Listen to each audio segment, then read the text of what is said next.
Breast cancer కి కారణాలు ఒకటేమో ఏజ్, వయసు ఎక్కువ అవుతున్న కొద్దీ బ్రెస్ట్ క్యాన్సర్ రిస్క్ పెరుగుతుంది అనమాట. సో చిన్న వాళ్ళల్లో ఉన్న గడ్డని మేము క్యాన్సర్ అనుకోమేమో కానీ ఏజ్ అవుతున్న కొద్దీ ఏదన్నా లంప్ ఉంటే డెఫినెట్ గా మా మనసులో రిస్క్ ఎక్కువ ఉంది అని మేము యాజ్ డాక్టర్స్ అనుకుంటాం అనమాట.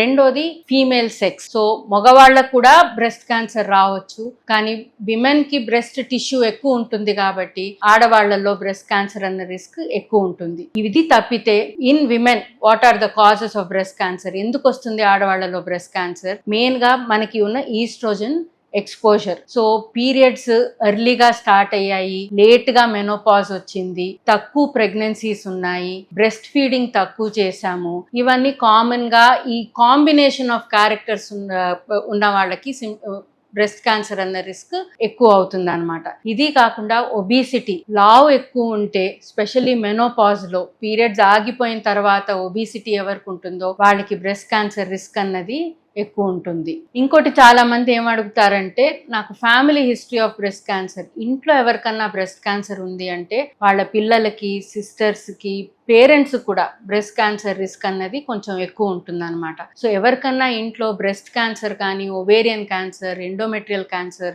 ఇట్లాంటి క్యాన్సర్స్ ఉంటే తప్పనిసరిగా ఒకసారి డాక్టర్ని కలవండి.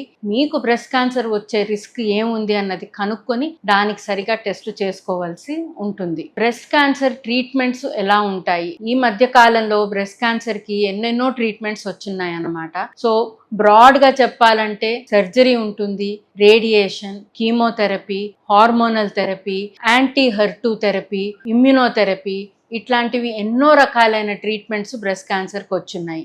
మనం వినేది బ్రెస్ట్ క్యాన్సర్ అని ఒక పేరు, కానీ మాకు డాక్టర్స్ గా ఆ బ్రెస్ట్ క్యాన్సర్ లో కూడా 4-5 రకాలు ఉంటాయన్నమాట. ఏ రకమైన బ్రెస్ట్ క్యాన్సరో చూసుకొని దానికి సరిగ్గా పేషెంట్కి అవసరమైన ట్రీట్మెంట్ ప్లాన్ అన్నది ఇస్తాము. ఏ పేషెంట్ కన్నా బ్రెస్ట్ క్యాన్సర్కి ట్రీట్మెంట్ ఇచ్చే ముందు డెఫినెట్గా మల్టీ డిసిప్లినరీ కేర్. దీనికి అర్థం ఏంటంటే 3 డాక్టర్స్, ఒకరు కాదు. సర్జికల్ ఆంకాలజిస్ట్, సర్జరీ చేసే డాక్టర్, రేడియేషన్ ఆంకాలజిస్ట్, రేడియేషన్ ఇచ్చే డాక్టర్, మెడికల్ ఆంకాలజిస్ట్ అంటే ఇంజెక్షన్స్, టాబ్లెట్స్, కీమోథెరపీలు ఇచ్చే డాక్టర్. మేము 3 కలిసి ఈ ఒక పేషెంట్కి, వీళ్ళకి ఉన్న బ్రెస్ట్ క్యాన్సర్ టైప్కి మ్యాక్సిమం క్యూర్ రేట్ రావాలి, ఈ క్యాన్సర్ పోవాలి, మళ్ళీ వెనక్కి రావద్దు. ఇలా అవ్వాలంటే ఏ సీక్వెన్స్ ఆఫ్ ట్రీట్మెంట్స్, ఫస్ట్ ఏ ట్రీట్మెంట్ పెట్టాలి, నెక్స్ట్ ఏ ట్రీట్మెంట్ పెట్టాలన్నది డిసైడ్ చేస్తామన్నమాట. సో ఈ మల్టీ డిసిప్లినరీ కేర్ అన్నది ఈ కాలంలో బ్రెస్ట్ క్యాన్సర్కి ఎంతో ముఖ్యమైంది. ఎందుకంటే ట్రీట్మెంట్స్ ఎన్నో ఉన్నాయి, బాగయ్యే అవకాశం ఎంతో ఉంది.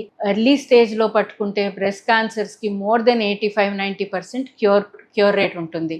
అందుకని తప్పనిసరిగా అన్ని స్పెషలిస్ట్ని చూసి దాని తర్వాత మీకు ఏ ప్లాన్ అన్నది మీరు డిసైడ్ చేసుకోవాల్సి ఉంటుంది.